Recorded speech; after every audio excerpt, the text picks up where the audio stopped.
Türkmenabadyň epesli bölegi 12 sagatlap toksuz we suwsuz galdy. 29-njy maýda Türkmenabadda ýokary boltly elektrik stansiýasyna bir transformatoryň ýarylmagy netijesinde şäheriň elektrik üpçünçiligine bökdönçlük ýüze çykdy.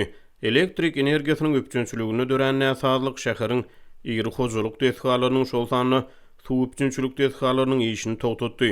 12 sagatlap elektrik we suw üpçünçiliginiň kesilmegi şäher ýaşaýjylarynyň durmuşyna oňaýsız täsir etdi. Azatlyk radiosynyň ýerli habarçysynyň maglumatlaryna görä Türkmenabadyň Bahar etrapçasyna ýerleşýän iri transformator şenbe güni günortan sagat 2:15 töwereklerine hatardan çykdy. Ýokary boltly elektrik stansiýasyna uly transformatoryň ýarylmagy netijesinde zynjirlaýyn reaksiýa başlady. Uly transformatoryň ýarylmagy netijesinde Türkmenabad şäheriniň günortasyndan tä demirgazyk böleginiň ýarty bölegine tog öşdi we tok bilen işleýän ähli jemaat hojulugyny değişli dehgalar öşdi diýip habarçy habar berdi. Transformator ýarlanan soň Türkmenabadyň demirgazyk bölegine ýerleşýän agyz suw dehgalarynyň nasoslary öşdi we şäherde içimlik suw kesildi. Şäheriň elektrik üpçünçiligi 29-njy maýdan 30-njy maýa geçilen gije sagat 2 töwereklerine gaýtadan ýola goýuldy. Şonuň ýarym sagat töwerek soň suw üpçünçiligi hem bölekleýin ýola goýuldy.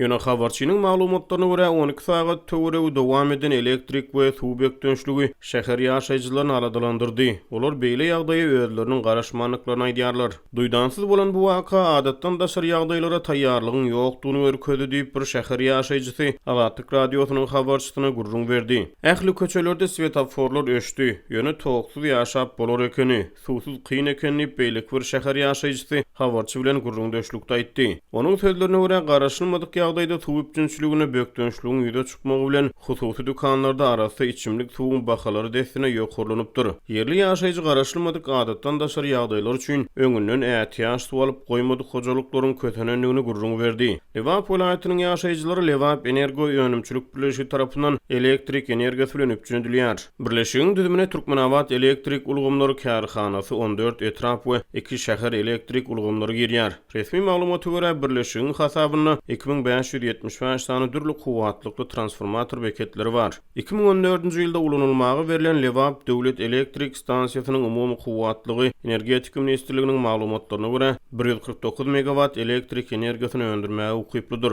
Türkmenabadyň elektrik stansiýasyna ýüze çykan hadise bilen bagly Türkmenistanyň Energetik ministrligi resmi düşündiriş bermeýär. Transformatoryň ýarylmagynyň sebäpleri aýdylmaýar. 29-njy maýda Türkmenabadda howanyň temperaturasy 42 gradus üstü bolupdyr. 42 gradus üstüde şäher ýaşaýjylary 12 sagatlap toksuz we suwsuz galdy. Bir Türkmenabad ýaşaýjysy ýarlan transformatoryň göwürminiň uludygyny aýdýar. Ol ýarlan transformator hasyllakan. Men şolar ýarly transformatory mundan bir ýyl Awganistan döwletine mutsuz berilende watan habarlaryny gördüm. Hasyl transformator ýaryldy diýip bir ýaşaýjy Azatlyk radiosynyň habarçysyna gurrun berdi. Türkmenistan Awganistanyň demirgazyk sebitlerini elektrik energiýasy bilen üpçünedýär. Ýurdun Lewap we Mary welaýatlary Awganistan bilen serhetleşýär. Türkmenabad şäheri Lewap welaýatynyň administrativ merkezidir. Türkmenistanyň dürli künjeklerine hususan çet obalarda ýygy-ýygydan elektrik üpçünçiligine näsadlyklar ýüze çykýar. Ýerli ýaşaýjylar obalarda we şäherlerde ençeme transformatorlaryň könülenligini aýdýarlar. Mundan ozal geçen ýylyň ahyryna 29-njy dekabrda tutuş ýurt boýunça elektrik üpçünçiligine bökdönçlük ýüze çykdy. Muňa ýurdun iň iri elektrostansiýalarynyň birine Marynyň elektrik stansiýasyna dören näsadlyk sebäp boldy. Bu hadise sebeplerde harby hüşgärligiň artdyrylmagyna we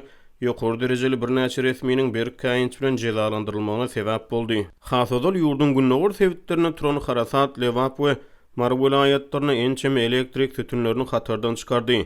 Şonu bu sebäpleriň käbir etraplaryna elektrik üpçünçiligini gaýtadan dikeltmek wagt aldy. Bu aralykda Azatlyk radiosynyň Aşgabatda habarçysy şuwunlar paýtagtyň suw üpçünçiliginiň hadasyzlygyny 5, 6, 9, 10, 11-nji etrapçylarda we ähli parahat etrapçylaryna gejelerini we gündüzlerini adamlaryň suw problemasy bilen ýüzbe-ýüz galýanyny habar berýär. Onuň sözlerine görä käbir etrapçylarda geje 12-den 1-den sagat 7-çenli suw kesilýär.